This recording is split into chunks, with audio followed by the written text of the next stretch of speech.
At 3 in the morning, a deathly silence was shattered by the brutal, mechanical roar of a blender.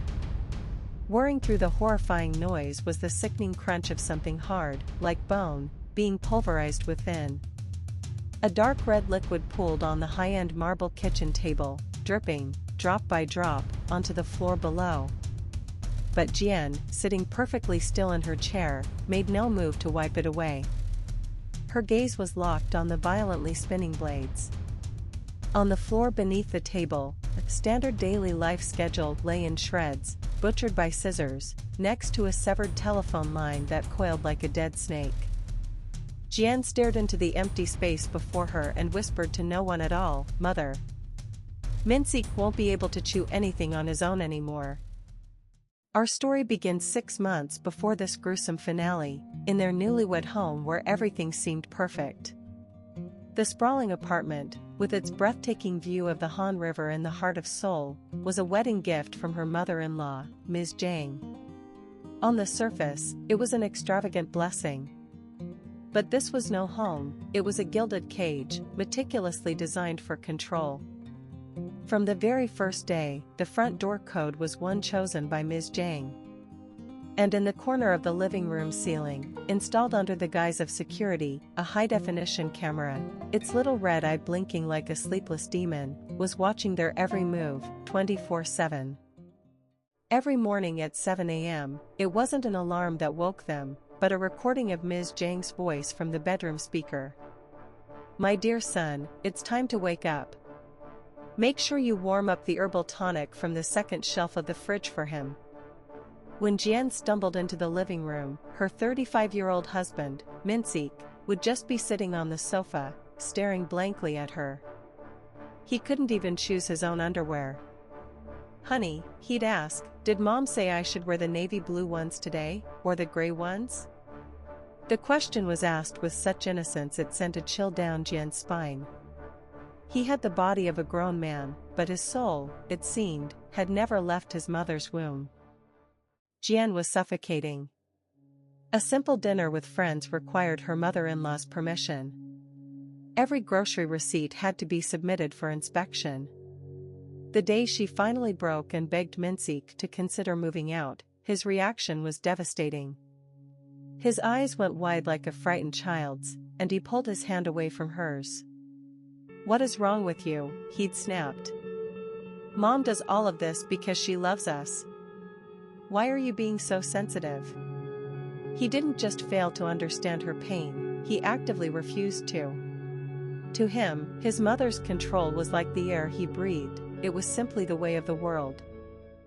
The very next day, Ms. Jang stormed into the lobby of Jian's office. Draped in an elegant fur coat, she didn't slap Jian or raise her voice in front of all the employees. No, her methods were far more insidious. She simply smiled that cold, thin smile and handed a basket of expensive fruit to Jian's boss. "Our daughter-in-law has been a bit mentally unstable lately," she said sweetly. "I was hoping she could take some time off." With that single, venomous sentence, Jian was branded, the unstable wife, the woman with problems at home. In the reflection of the elevator doors, Ms. Jang's eyes delivered the true message: "How dare you try to take him from me? You are not his wife. You are simply his keeper." Socially isolated, Jian was now a prisoner in her own home. Then one day, hidden in a blind spot of the security camera, she overheard Minseek on the phone. "Mom, Jian hasn't come out of the room all day. She's just been crying, won't even eat." "Yes, I'm watching her closely." "You were right, it's so much easier just doing what you say." There was no guilt in his voice. Only the eager excitement of a little boy, desperate for his mother's praise. In that horrifying moment, something inside Jian snapped. Her husband wasn't a victim trapped alongside her. He was a willing conspirator, the most loyal soldier in his mother's twisted army. From that day on, Jian's eyes turned to ice. She stopped crying. She knew that to escape this house alive, she couldn't just run. She would have to sever that grotesque umbilical cord herself, physically. Ms. Jang sent over a special herbal tonic for Minseek every month, a traditional sign of a mother's care. Jian began to carefully open the pouches and tamper with the contents, creating her own dark prescription. A concentrated caffeine to fray his nerves, a sleep aid known to cause hallucinations. Then, with the help of an old colleague from her IT days, she hacked into the home's camera and speaker system. The control of the house was no longer in Ms. Jang's hands. It was in Jian's. Every night, as Minseek slept, a subtly distorted version of his mother's voice would fill the room. "Minseek, you are mine forever. You can't go anywhere. You'll die without me." At first, he thought they were nightmares. But soon, worn down by sleep deprivation and the doctored tonics, he couldn't tell reality from hallucination. The voice of his mother was no longer a comfort, it was a curse, a suffocating chant dragging him into madness. The skin under his eyes turned black. His hands trembled so badly he could barely hold a spoon. "Honey," he'd whisper, his eyes darting around the room, I think Mom is here." The night of the incident, a violent storm raged as if the sky itself had been torn open. With every crash of thunder, the shadows in the living room danced like grotesque figures. Without warning, the sound of the digital lock chirped. The door swung open and there stood Ms. Jang, drenched from the rain. She had rushed over, worried when her son stopped answering her calls. But to Minseek, his mind shattered by fear and drugs, that was not a human standing in the doorway. As lightning flashed, he screamed.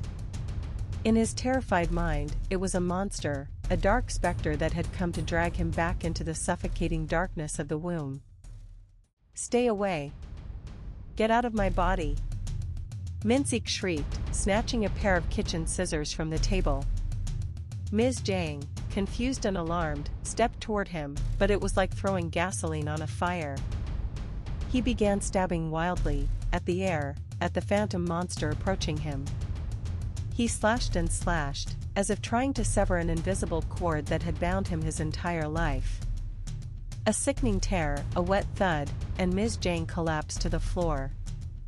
A river of red snaked across the pristine marble.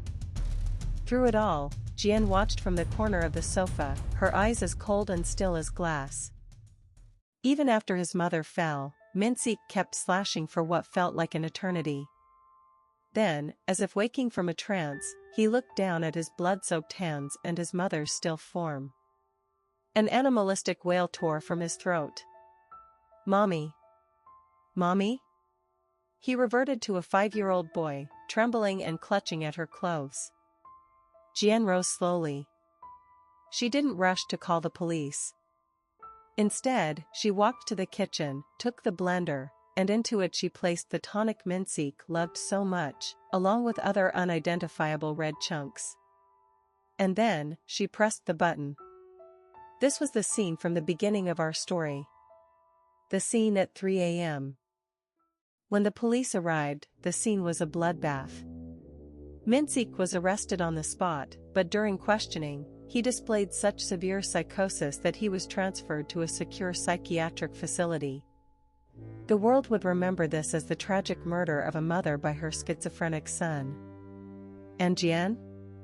She was the pitiful victim, the sole witness, found hiding in terror. When an officer asked if she was all right, she looked up with a pale face, let a single tear roll down her cheek, and nodded. No one saw the cold, triumphant smile hidden behind that tear. A week later, the apartment was empty, silent.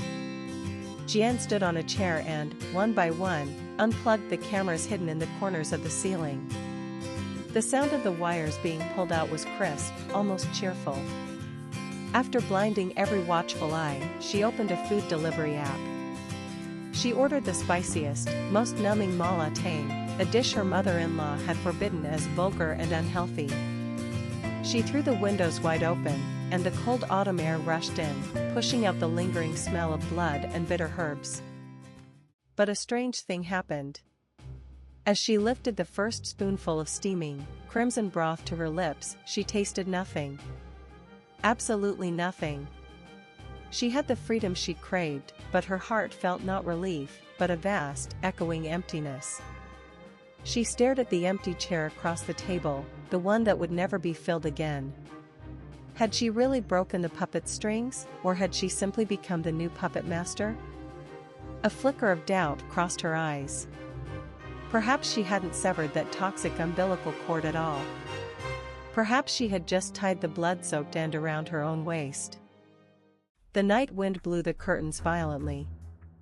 Jian put down her spoon and stared at the severed telephone cord. The only sound in the silence was the frantic beating of her own heart. And then, from somewhere deep inside, she thought she heard Ms. Zhang's laughter, or was it her own? Perfect isolation. Perfect control. She was finally alone, but in exchange, she had imprisoned herself in an abyss that would never end. This was the final, brutal chapter in a horrifying declaration of independence.